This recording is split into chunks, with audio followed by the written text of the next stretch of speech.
All right. Good morning, travel industry. I'm so happy to be here with you. My name is Dave Bratton with Destination Analysts. I'm coming to you from our headquarters in the Embarcadero Center in beautiful San Francisco, California. Looking at the bay today, it looks like a great day. I hope that all of you have such sight and such wonderful weather as we're having here. I'd like to start today with something a little bit near and dear to my heart. And I don't know quite how this happened in my life, but throughout my entire life, I've somehow managed to be surrounded by amazing women. I think this started with my grandmothers, who were both raised their children alone in the Dust Bowl in the Great Depression in Kansas. And they were women of extraordinary grit and integrity and great humor. My mom was just the kindest soul to ever walk the planet. She was just a beautifully intelligent, wonderful woman. Like I say, this just happens to me. My wife is a miracle as well. She somehow was convinced to marry down and hang out with me, and I'm so grateful for that. My business partner, Erin, who many of you know, wows me on a very daily basis with her intelligence and her good humor too, and her wisdom and her ability to put up with my nonsense. So I could just go on and on about the women I've had in my life. And some of you may know where I'm going with this, but today is International Women's Day. So I'm excited to talk about that real quick. And it's a celebration held each year to honor women's contributions, political, economical, cultural, and to promote gender equality. So I want to take a quick moment and thank all of the women in my life and the women in DA who you see here, who come in every single day and work their fingers to the bone, they grind it. Such a dedicated, amazing group of people, and I'm just so grateful that all of you are in my life. So thank you so much for what you give me. And just for fun, I like to have fun on these things. I'm going to invite Erin back to talk about some fun facts about women travelers. So let me get those up here. Whoa, I haven't seen these. Dave kept these a surprise from me. Yes, so she'll be my here. sanity check on this data. You can tell me what you think about it, Erin. So number one fun fact about American women. No more Ms. Nice Guy, evidently. 50% agree with the statement, I have a dominant personality and tend to be a leader. Yeah, you can add me in that column. It probably put it over 50%. Yeah, which is great. The next stat, 68% say that they're at least moderately happy, all things considered, with their lives. Wish we could do something about the other 32%, but that's not a bad number. Are you happy with your life, Erin? I am, and I'm happy to see that so many other women are feeling that way too. Yeah, and women, American traveling women, have no lack of ambition. 72% agree that they want more out of life than they're getting. So there's definitely that. And finally, 66% agree with the statement, I daydream or fantasize about my future travels frequently. So that's good for all of us in travel marketing, because we have 2/3 of all the 51% of the population that are women are out there dreaming about what we sell. That's so funny, Dave, because I wished my 11-year-old daughter a happy International Women's Day, and she said, we should get the day off. And then she changed her mind and said, no, I guess that would go against all we worked for this day. Yeah. Well, so she can daydream about a trip. There you go. Well, something to think about. Maybe we can make it a company holiday. With me today are Erin, who you just heard speaking, and Michelle Drenker.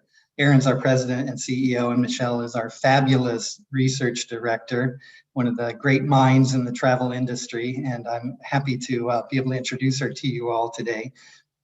I'm going to go quick. 30 minutes of survey findings will show you how travelers are feeling about getting out there on the road, and then we're going to pass it off to an air travel panel. Chris, Jamie, Hampton, and Andrew are here with us today to tell us what's going on in the skies above the world. So I can't wait to hear from them and learn from them today. As you may know, if you've been with us before, this is a survey that we collect every month. This data I'm showing you was collected February 15th to 25th. So it's brand new. We get a representative sample of 4,000 American adults, and split out across the 4 regions, reweighted a little bit to make it representative along demographic lines. And the top line data I'm going to present to you today has a confidence interval of plus or minus 1.55%. So you can have a lot of confidence in it.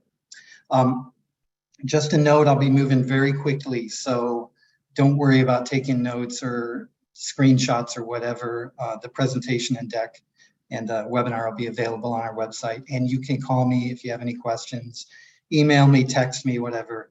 Happy to answer any that you have. And please too, if you want to put things in the chat down below, you can do so. And one thing you might chat up, which would be fun, is a story or some woman that's made your life better. We'd love to hear those stories as we go through today. So, yeah, okay, Dave, actually, we already had yeah. someone, Brittany, write in a really heartwarming dedication to her mom. Oh, wonderful. International Women's Day. So we'd love to hear from more of you. Keep the stories coming in. Yeah, keep them coming. I love to, I can't wait to see them. Okay, so let's talk about travelers and their economic concerns. We asked our survey of 4,000 American travelers, would you say that your household is better off or worse off than it was a year ago? And you can see from the data here that we're pretty split. We're fairly divided, 30% each on the high and low end here, better off or worse off. But if we look at it over time, the real story that jumps out is we were doing really well year and a half ago. But when the inflation really hit us this summer in June, gas prices spiked and everything dropped quite a bit here, and it held fairly constant in the mid-20s until a couple months ago. And we had some upward tick here, which is good news that people are, or at least a portion of travelers, more of them are feeling better about their current finances. Asking about the future, similar question, will you be better off or worse off in the next year, a year from now? And in great American fashion, we are optimistic. 46.5% say that we're much better off or better off. We will be next year than we are now. 3.5 to 1 ratio to the worse off. So if we look at that over time too, we can see since this summer we've been kind of going up and down, a little jaggedy, but overall an upward movement and doing fairly well in that regard.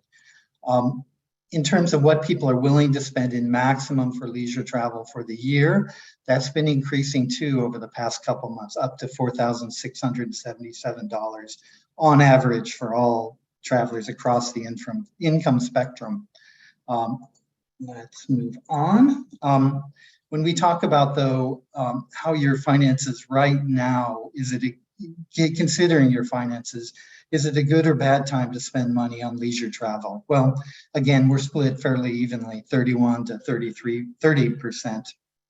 But when we look at that over time, similar story. Back earlier in the year, in February, this started to decline. And it kind of plummeted for most of the year until the end of the year in December. And we've had a significant turnaround since then. So again, as a good time to spend money, it's getting a little better than the end of the year for sure. And you can see the blue bar here shows where we were 1 year ago. Okay, I just want to point this out because I'm going to talk a little bit about income in a bit, but clearly there's a relationship between income and spending on leisure travel, obviously. And for this question, whether it's a good time to spend or not, you can see the difference between those with higher levels of income and those with lower levels of income. So as I'm telling a fairly positive story, I want you to understand that it's not exactly evenly spread, and that depending on who you're marketing to, who your client is, and people at the lower income spectrums definitely travel a lot. We may have different things going on in terms of their sentiment right now. So just keep that in mind.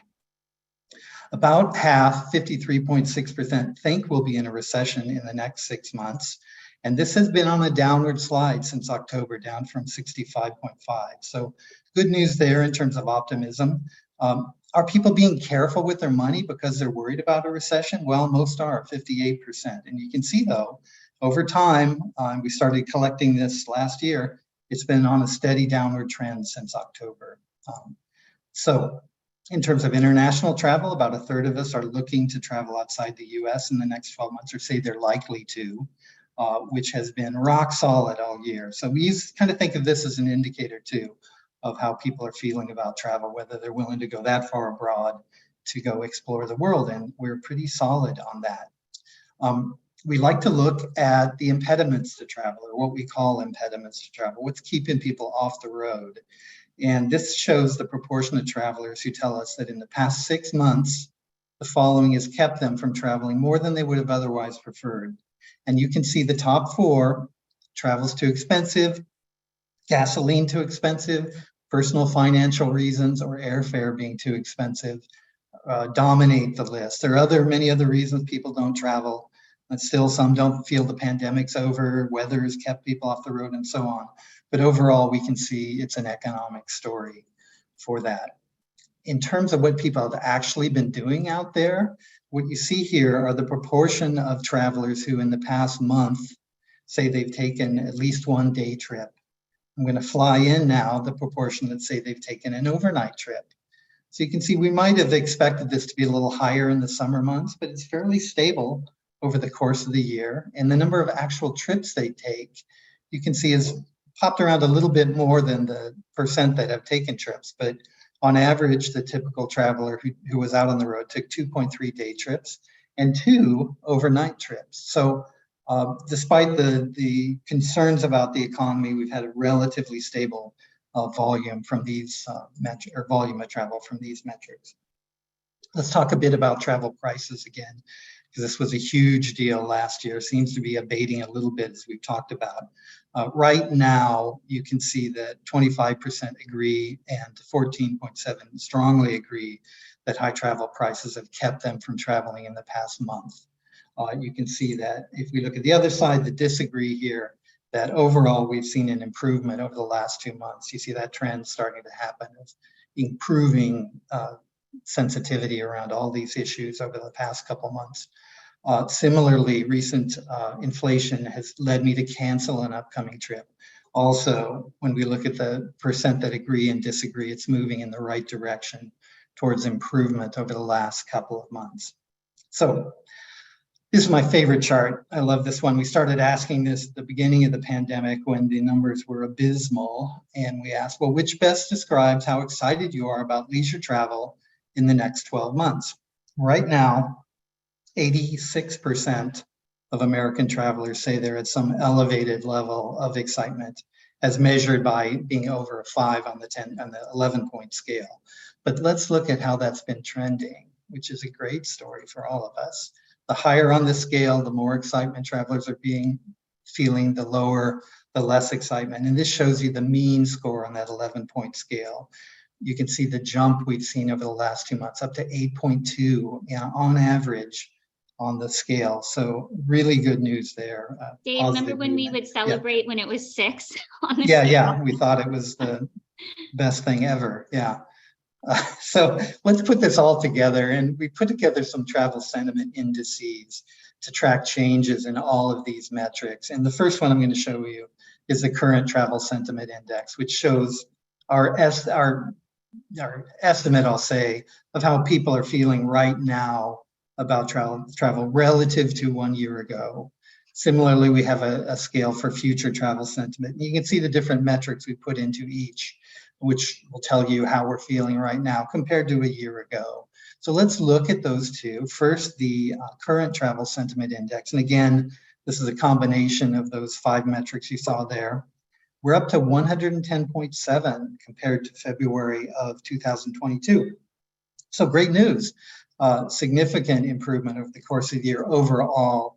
In terms of the future expectations, you saw how optimistic we were in general for our incomes and all, but still we're about where we were a year ago. Expectations in that regard have changed they were down a bit, but they're back up, and not a lot of headway that way. So let me move on here. So sorry. You get old, using a mouse becomes difficult, as embarrassing as that is to say.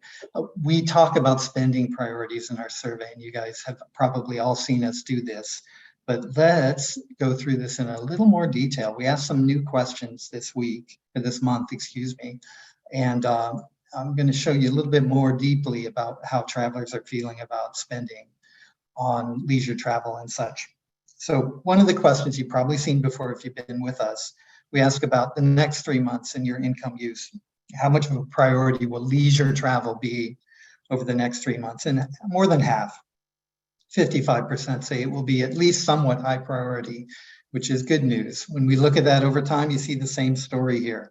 After the price issues started to really emerge, spending priority on travel dropped a great deal, but it's kind of rebounded over the last couple of months. So we wanted to look a little deeper. I mean, it's nice to know that spending for leisure is high priority for most, but how does it compare to all the other things that people use their discretionary income to buy? So we asked them on a similar scale question, how much of a priority would all of the things you see here be? That includes clothing and apparel, dining away from home, recreational vehicles, luxury travel experiences, home improvement, including buying furniture, new automobiles, all of that stuff. So where do you think travel falls on this scale? I'm going to ask you a pop quiz. Erin's going to start it here. Which of the following is the top spending priority for American travelers right now? Entertainment, food and dining away from home, domestic leisure traveler, clothing and apparel, or home improvement? So why don't you go ahead and take the poll? Yeah, let's see if you get this right. What'd you say, Erin? I was just encouraging the audience, see if they can get it right. Yeah. How are we looking?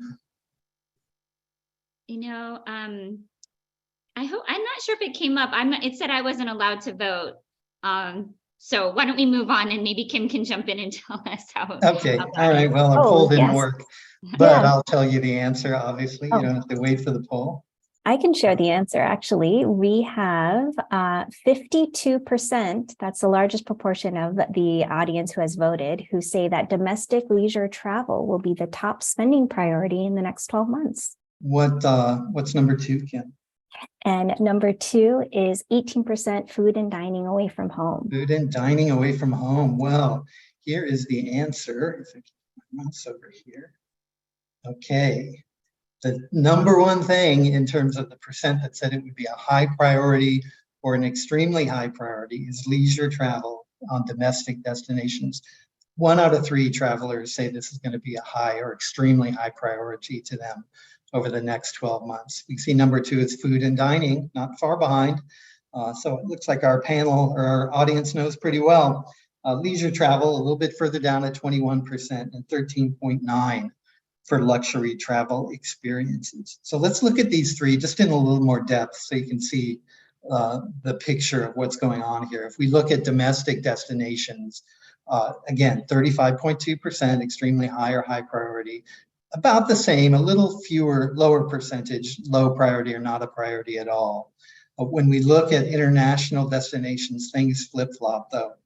It appears that American travelers, there's a 30 to 40% of them that are, really into international destinations, but there's a big chunk too that we traditionally see is just not into it. They want to travel domestically. And you can kind of see that here with 43% saying this isn't a priority, they won't spend on it. And luxury experiences luxury travel experience is a similar thing, 13.9%, and almost half say this won't be a priority. 2 out of 3, a low or not a priority to them. So looking a little deeper, let's talk about generations. I always love looking at how different aged people think differently about travel, because it's one of the ways where we see the biggest differences always. And millennial or younger travelers, the number one thing they're going to be spending on this year is food and dining. I remember those days when you could do that and not get enormously fat. I miss them. Education, number 2, and then number 3, leisure travel, domestic destinations.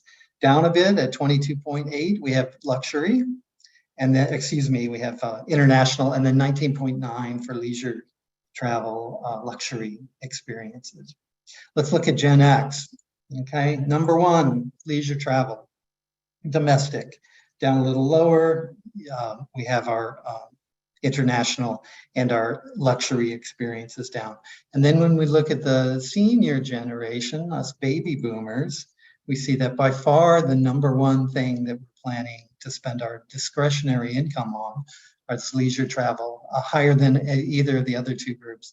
And I thought this was an interesting set of charts to look at, simply because you can really see on the left the array of spending needs that younger people have, very different from the older generation. You kind of see it fade from Gen X into baby boom, which really isn't, maybe they already have their cars and their clothing and things like that, and they just don't see it as a need.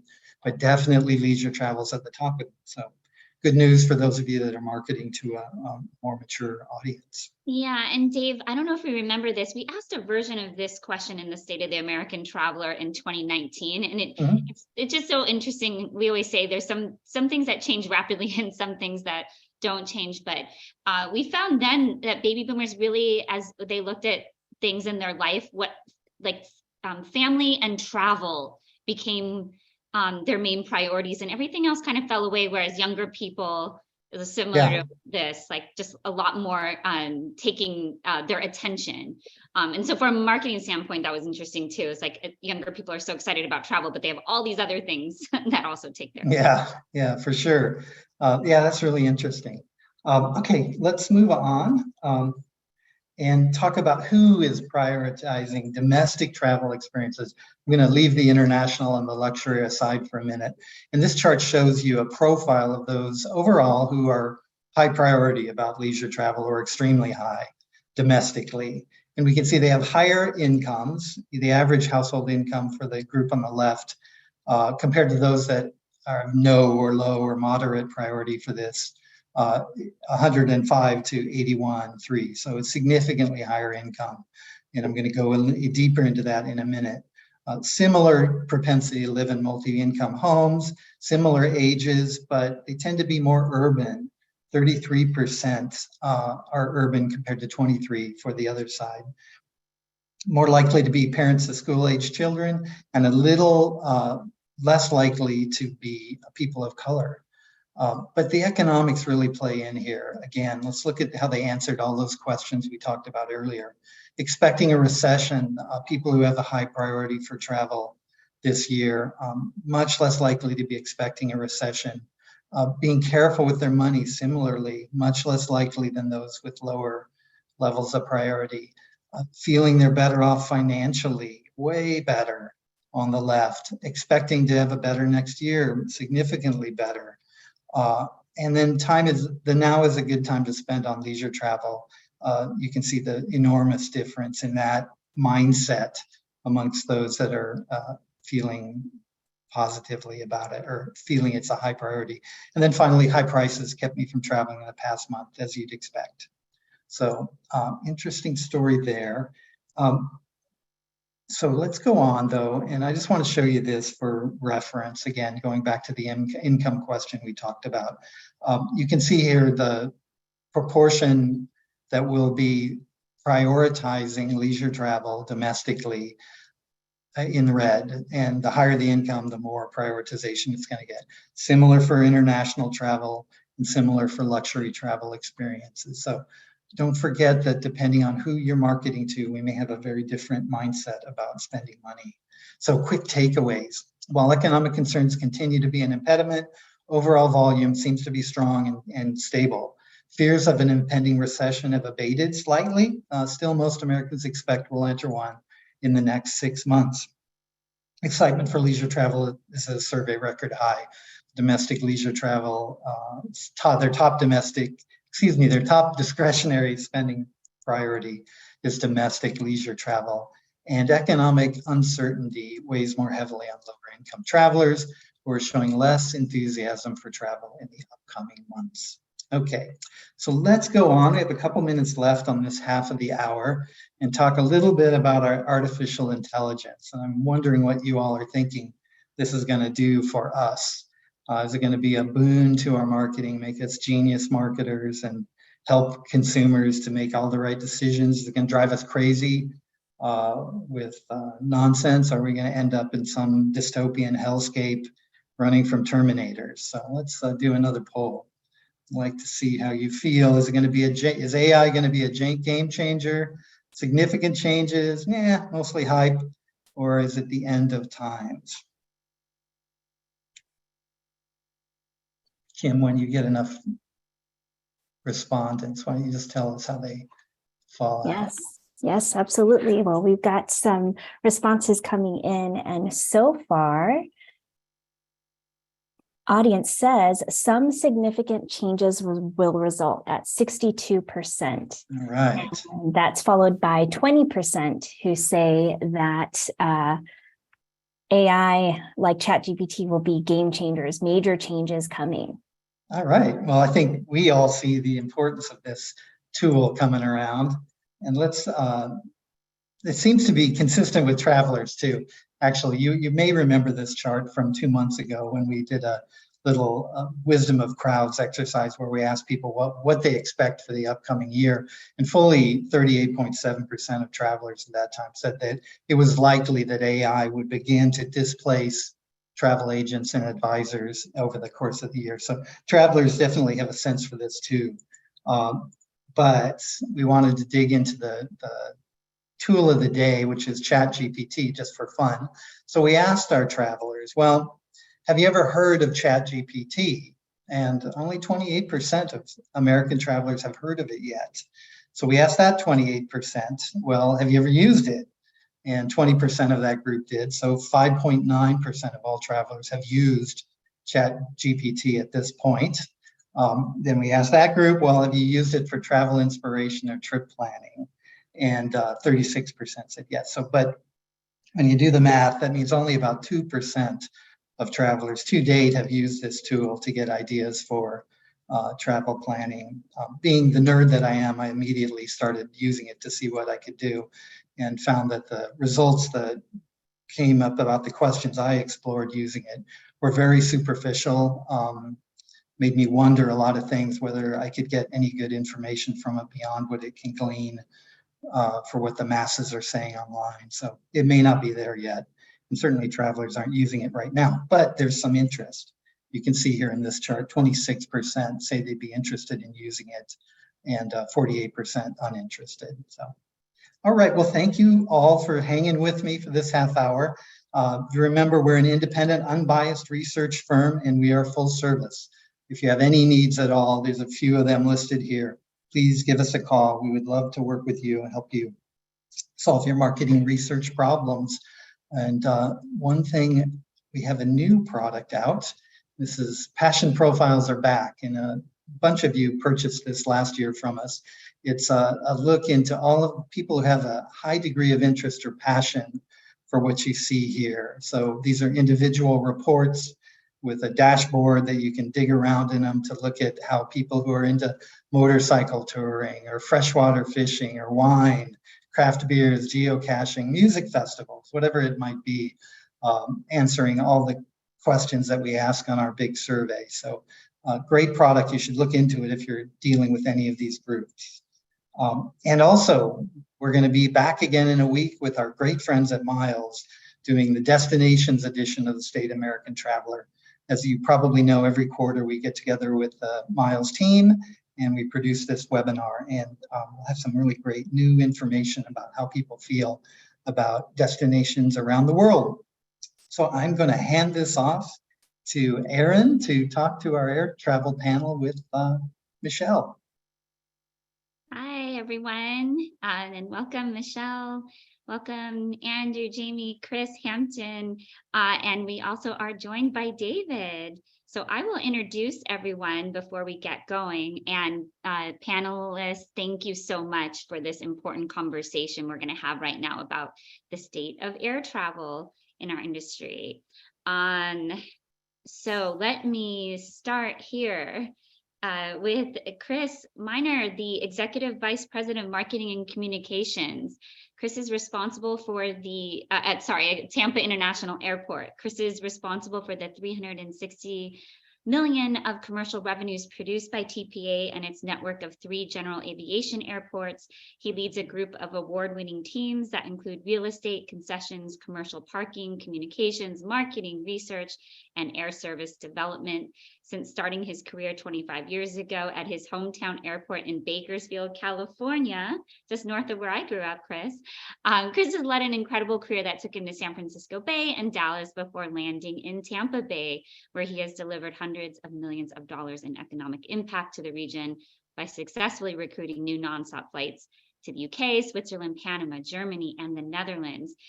Chris, before I introduce everyone else, do you have a favorite life hack for making air travel comfortable, or a favorite part of the airport experience that you want to share? As a 25-year airport nerd, one of my favorite things when I'm traveling is to look at wayfinding. And talking about women in leadership, this is Jane Davis Doggett. At 93 years old, we recognized her last year at the inaugural Girls Achieving Leadership in Aviation Gala event. She was responsible for coming up with our Spirit of Flight logo in the late 1960s. And she was the person that came up with our groundbreaking red and blue color wayfinding system that we embrace to this very day. So that's my favorite thing. And I know from research, if you can find your way through the airport easily, it's going to make your experience better. Absolutely. And thank you so much for sharing that, Chris. All right, next we have Jamie, the Deputy Chief of Air Service for Austin Bergstrom International Airport, of course, in Austin, Texas. Since 2000, Jamie's been responsible for recruiting and retaining airlines and routes. Today, AUS is the fastest growing airport in the US, having recently landed Copa Airlines, KLM, Virgin Atlantic, and numerous routes to the Caribbean and Mexico. Jamie is a native Austinite. I bet that's getting kind of rare there, and is also an active swimmer. Jamie, do you have a favorite hack for making air travel comfortable, or a favorite part of the airport that you want to share with us? Hi, everybody. Thank you for that nice welcome. Music. You know, music's a big deal in Austin, a big deal in my life. And this is next week's a fun week. We'll have 52 performances for South by Southwest, including a band that was recently on the Rolling Stones cover that will be in the Austin airport. So when I travel, I look for music because it relaxes me. It's a lot of fun. Oh, thanks for sharing that, Jamie. And it's a good reminder to integrate music in your travel experience. All right, next we have Hampton Jennings Brown. He's the Vice President and CRO for San Diego International Airport.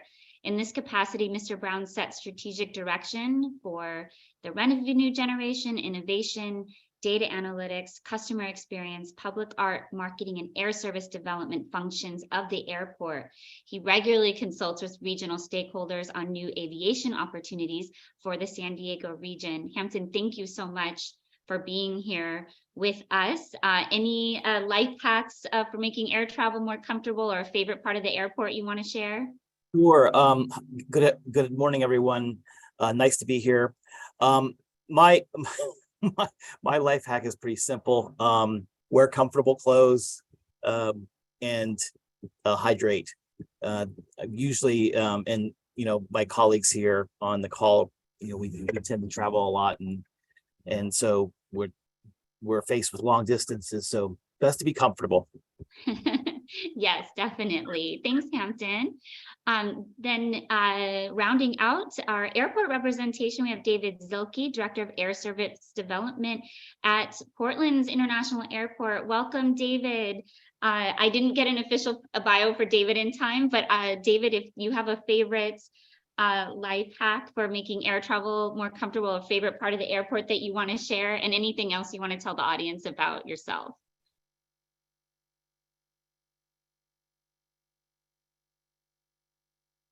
Oh, David, you're muted. All right. Can you hear me now? Yes. Okay, sorry. So two quick stories. One, I moved here in 1987 from Chicago. I was with Western Airlines there. And my wife was a Delta Western flight attendant. I worked for Western. We joined Delta in 1987. And we stayed here for now 36 years in May that we raised our three boys here. And I will just say, I was one of the first male flight attendants for Western Airlines back in the 70s. That's a long time ago. It dates me a little bit, but And I had a chance to work really prominently with women at that time, and it gave me a great opportunity to appreciate the value and the respect that women deserved, and just being around the industry. But being a male flight attendant was a really unique opportunity, and sometime I can tell stories about what it was like to be a male flight attendant back in the days. So anyway, that's just a little bit about my story. Thank you. Oh, thank you, David. I love it. And then last but not least, Andrew Newhart, the Senior Director of Government Relations for U.S. Travel. Andrew joined U.S. Travel in July of 2022 and will partner with Government Relations team on issues across the advocacy agenda. Prior to joining U.S. Travel, Andrew was the Director of Policy and Legislation for the American Bus Association. He's originally from Rochester, New York. He's a graduate of St. Bonaventure University. He's also a volunteer with the Democratic National Committee and the Polycystic Kidney Disease Foundation. Andrew, thanks so much for being on here from the policy side and the great work you all are doing at U.S. Travel. Do you have a favorite life hack or favorite part of the airport that you want to share with us? Sure. Good morning, Erin. Thanks for having me. Good morning, everyone. So I was asking around the office yesterday, and I guess my hack isn't as well known, but so I'm a person who likes ice cold water at all times. And you can actually, I bring my big Yeti to the airport, and you can load it with ice before you get there, and you can bring ice through security, but you can't bring water. So I always fill it up with ice and then fill it up at one of the water stations that they have at most airports. So that would be my hack. Okay, that is a winner for sure. I didn't know that. Thank you, Andrew. Michelle, I'll turn it over to you. All right, so we're going to start our discussion today talking about some of the recent challenges facing air travel. In particular, extreme weather events have become increasingly more common in the past years. Jamie, this question is for you. Austin has faced ice storms and power grid issues recently, both of which have brought the city to a standstill. I'm curious, how is the airport adapting to these extreme weather events and preparing for the future? Thank you. Thanks for the question. Yeah, that was no fun. IceVid was no fun at all. And then the meltdown by the state of Texas power grid we were affected by. The first thing we did is our emergency center office that we typically have multiple agencies involved with offsite. We now have an emergency center inside the airport. We pulled EMS inside the airport. We pulled the team inside the airport for any major event so that we can move quickly and swiftly versus an offsite area with multiple agencies. So that's one big, huge change is our emergency management team was beefed up. The second change was a real quick look at all of the generators and the backup power we have here. And some funds went toward improving that. You know, the basics are covered like a hospital, the basics are covered. The third thing is Austin is almost on its own power grid. We get our power from alternative energy sources and rely less on the cities of Austin Energy power grid. And we're looking at ways to explore to make sure that if we have an issue, we can pinpoint that it's our issue versus the city's issue and stop the pointing of the fingers and make it work. And, you know, Texas has extreme weather now. It really does. And that's not going to go away. So hopefully these three things will help a bit. We've also, I guess, a fourth thing, began to educate our customers more. We get out in front of the weather alerts and remind folks to arrive early, to arrive safely. And our social media network has been ramped up. So we learned some valuable lessons. Interesting. Thank you.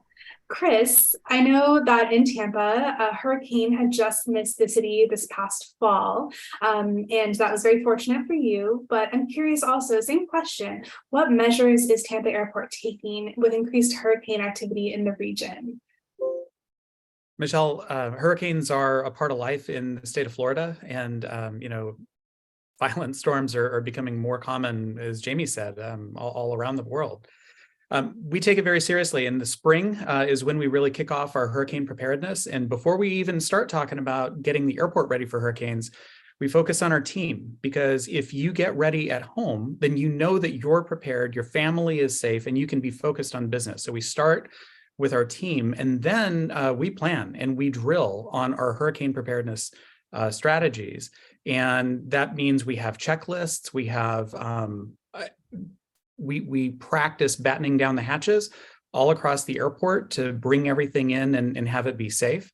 When we have hurricanes, we pre-identify about 150 storm riders that come out to the airport. They're separated from their families, but they're that dedicated that they're here on site, so that as soon as the storm passes, they're back out there getting everything opened up as quickly as possible, because we know that the airport is the lifeblood of the community. And as Jamie spoke about it, it is clear, concise, constant communication to all of your different audiences. Certainly the traveling public, and there's a lot of uncertainty anytime there's a storm coming through, when our flight's gonna stop flying and all of those kinds of things, but also to all of your airline partners and your concessionaires and everybody that helps to make the airport really work.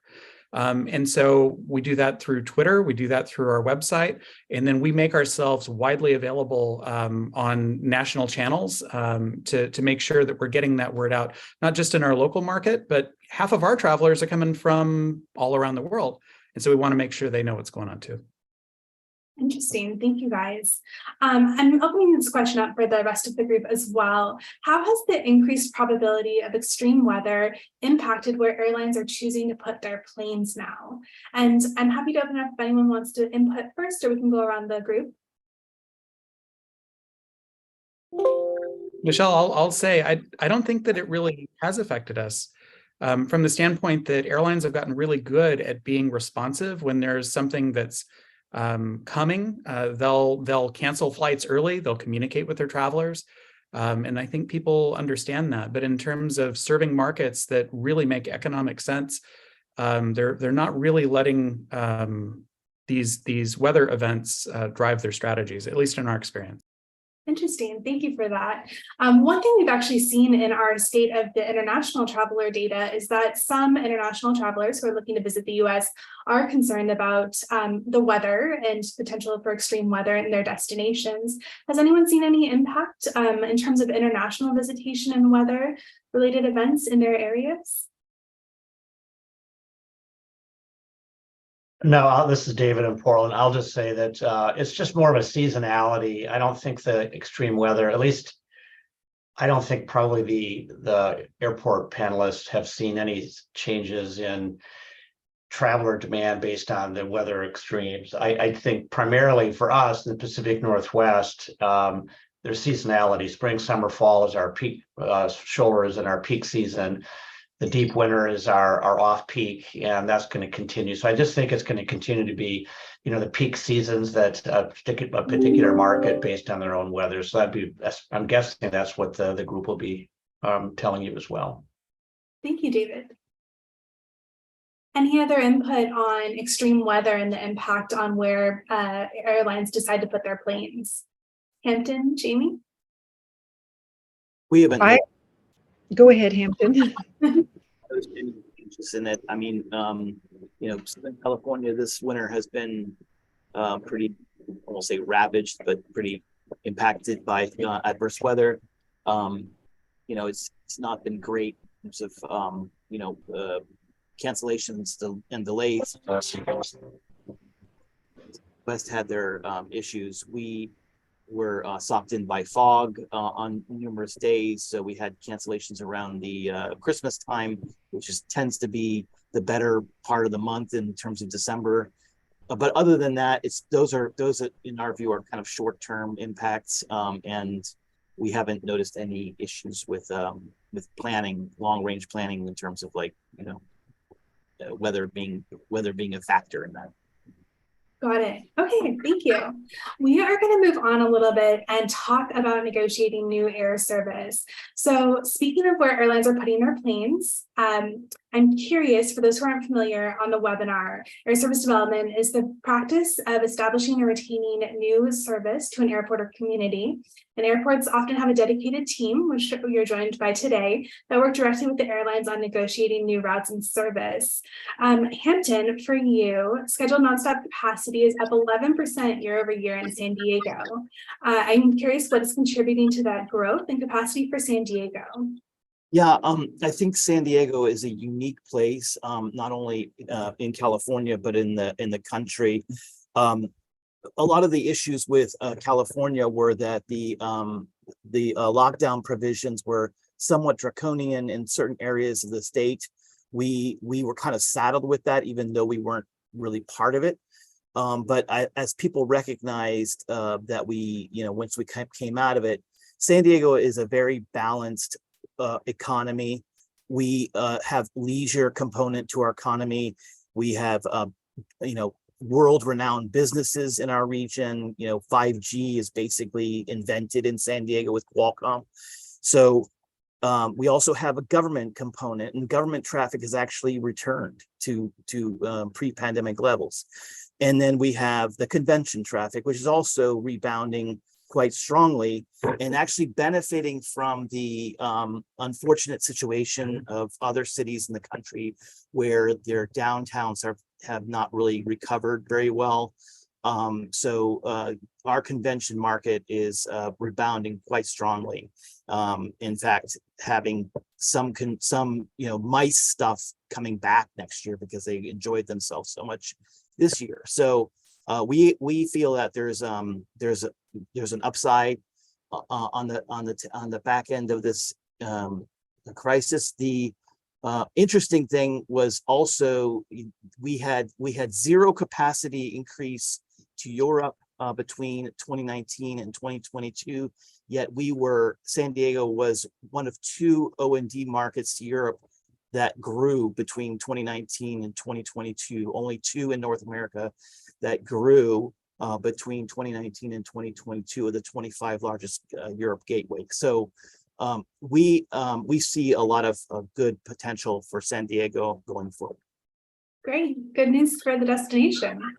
David, same question for you. Nonstop scheduled seat capacity is up over 15% year over year for Portland. What major factors are contributing to this growth, and what strategies are you employing to attract new or additional service to Portland? Well, summer 23 will be our biggest summer ever to Europe. We'll have 2 daily flights with British Airways to London, Delta to Amsterdam, and then Condor has a bigger airplane, A330, and then Iceland's bringing more frequency in. So we feel really good about Europe in terms of capacity. Asia, we're not back yet. We're not being a hub. It's just we're waiting for Delta to feel comfortable. Some of our business demand is not back yet. Our pure footwear and our high tech are lagging a little bit. We're hoping to get that back in the air next summer. We like, as Hampton talked about, the West Coast markets got hit pretty hard during the pandemic with lockdowns, but we feel really good about our economy is strong, employment's up, immigration is really strong right now, and we're having really good discussions with all of our airline partners about bring some more seasonal flying in this summer that we weren't expecting. And we look forward to, with my peer here, we'll all be in Chicago in just a couple of weeks, meeting with all of our airline partners, and we'll all be working really hard to find new opportunities. We feel really good about the future of Portland and what's going to happen in terms of air service. Great, thank you. And I love that you mentioned Routes Americas is coming up at the end of this month in Chicago. This question is for Jamie and for Chris. How can destinations best support or get involved in air service development and help support their local airport? Jamie or Chris? Sure. Well, those are critical stakeholders. I mean, we are joined at the hip with Visit Austin and State of Texas and regional groups, big events like South by Southwest, Formula One. Those are our partners. They are big flyers and big customers too. I make very few decisions without the big decisions without consulting with these major stakeholders. In our case, we encourage them to fly the nonstops with any of their business, to continuously tout the nonstop versus any other options. That sounds simple, but that's one big way a destination management company can really help us. Let's get the conventions flying the nonstops if we can for the retention. Another way is to have them actively involved in some of the bigger negotiations with airlines because they bring an important piece to the table.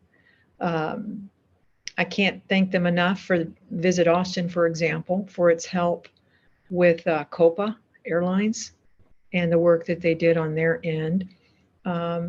Austin was always looked at as a business market for many years. And with their help, we've now repositioned ourselves to being more of a destination for leisure too, and events. Great. And I would just say 100%, I completely agree with everything that Jamie said. And I think that Austin, San Diego, Portland are some of the very best in the business, certainly as evidenced by all the success that they've had. We partner very closely with Visit Tampa Bay, Visit St. Pete Clearwater, and where we put together incentive packages, they're right with us, both with financial support, but also, and I think it's more important, sweat equity, that they're actually doing things that help put butts in seats. But beyond that, I would say also think about it as quantity time between the airport and all of the partners in the community. And just 2 weeks ago, we had a perfect example where Frontier Airlines had announced a year ago that they intended to fly nonstop Punta Cana and Santo Domingo.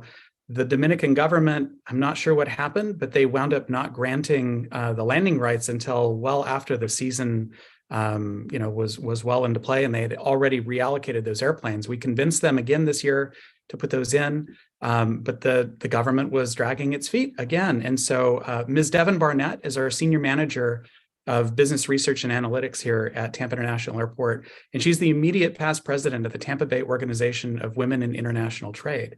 And one of her closest colleagues is Sandra Campbell, and she's the head of the U.S. Department of Commerce here in Tampa Bay. And in less than 24 hours notice, Sandra was able to get us connected with the embassy for the United States down in the Dominican Republic. And Ms. Norva Hall is the economic officer for the U.S. Embassy down there. She got on the phone with us.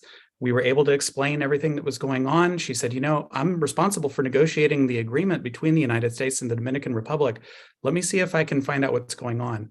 And by the close of business that day, the landing rights were granted. And that means that for the first time, we'll have nonstop flights to the Dominican Republic this year. And it's because of partnership. It's because of all these meetings every single month. People get together and enjoy a glass of wine, maybe a shrimp cocktail.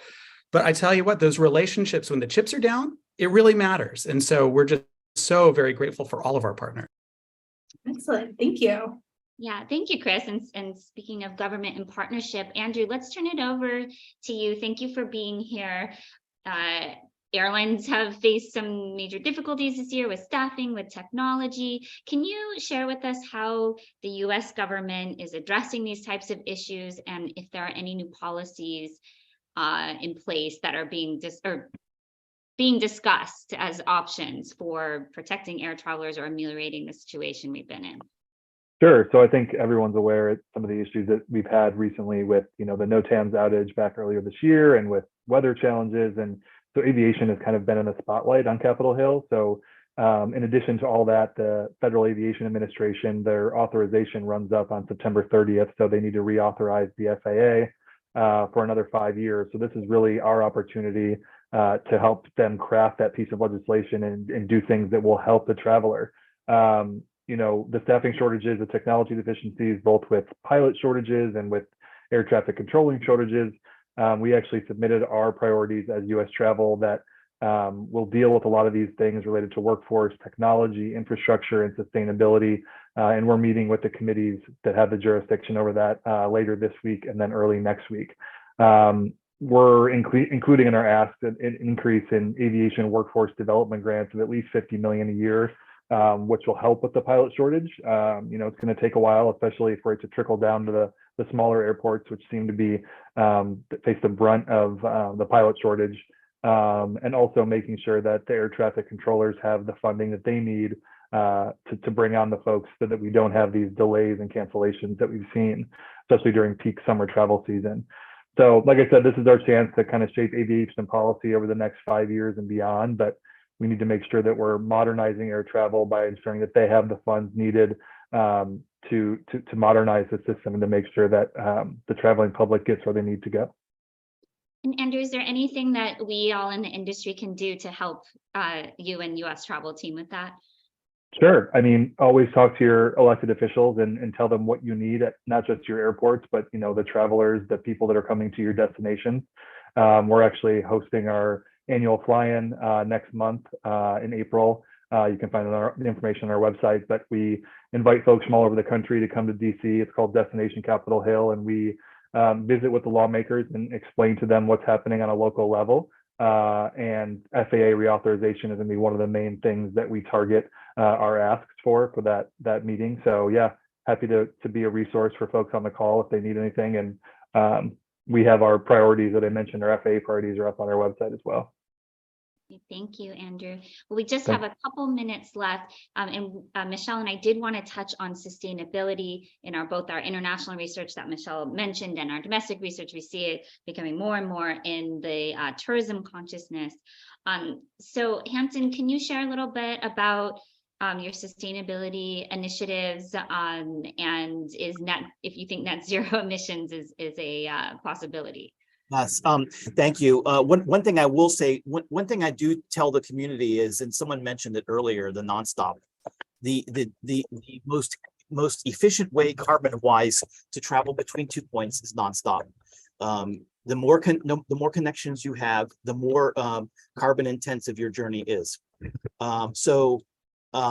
But San Diego has been at the forefront of sustainability. We are one of only 3 airports in North America that have reached the carbon accreditation of transition, which means that we have we source all our energy from renewable sources. The new Terminal 1, which we are building, long overdue. The mosh pit will be replaced soon. Thunderdome is also its nickname will be rebuilt. We will be rebuilding that with sustainability in mind. We will be expanding electric vehicle charging at the facility. We'll have solar power sourced there. We are right now installing a hydrant fueling system, which eliminates the need for trucks to bring the fuel to the aircraft. And we have already instituted a rather aggressive expanded stormwater system.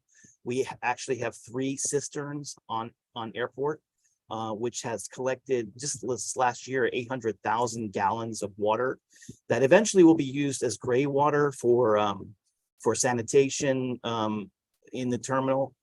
So it's a very aggressive plan. Very proud of it. And so that's just some of the ways that San Diego is contributing to sustainability in the industry. Thank you, Hampton. David, in our final 20 seconds, is there anything you want to add for PDX?